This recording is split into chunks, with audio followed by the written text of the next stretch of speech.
今日係整呢個羊肚菌蟲草花節瓜湯，歡迎光臨 Super 廚房。呢啲就係煲湯嘅主要材料啦。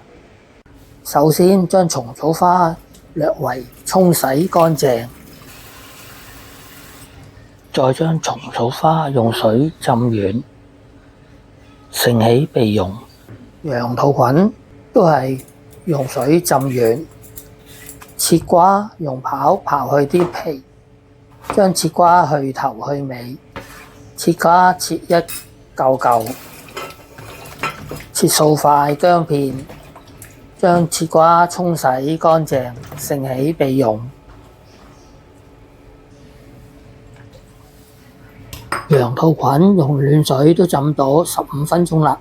咁我哋揾鉸剪剪開羊肚菌嗰啲頭部。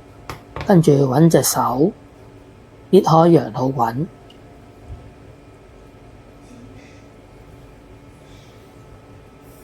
開水將羊肚菌沖洗乾淨，每一隻都要做呢個動作。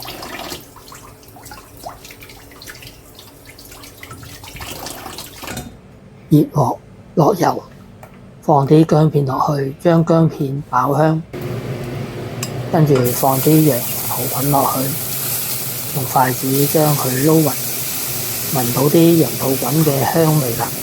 咁我哋加入蟲草花一齊炒，炒佢一陣，再放入切瓜，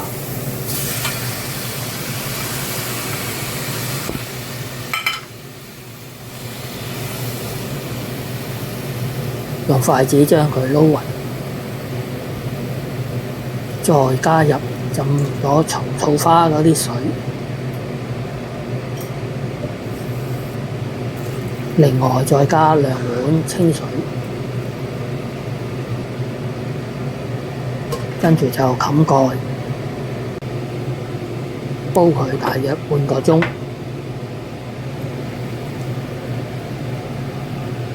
話咁快已經過咗半個鐘啦，咁我哋打開個蓋，加入少少鹽，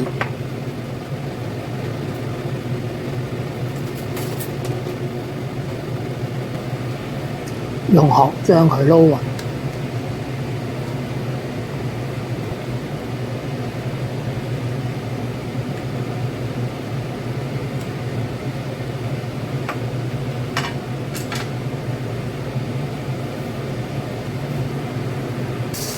跟住就可以將佢舀起啦。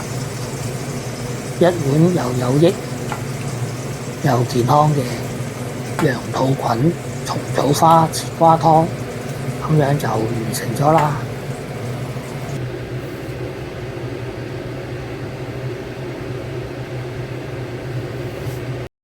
睇完片之後記得俾 like、分享同埋訂閱。我仲有大量嘅煮餸影片，可以登入下邊 info box 參觀。